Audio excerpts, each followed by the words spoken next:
Hi guys! We are here in Kuching, Sarawak.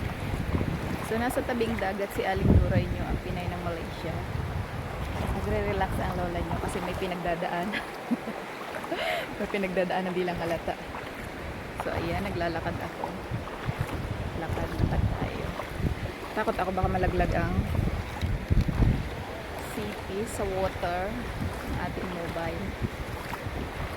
Dito na lang tayo sa may mga mababaw-babaw. Kung maaga lang gusto saan maligo eh.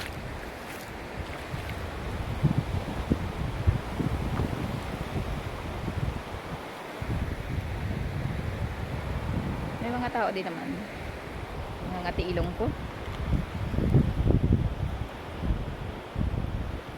May mga tao rin naman guys. Parang tuloy ang pagbablog ng lola niyong hindi natutuloy. Gusto ko na maging vlogger.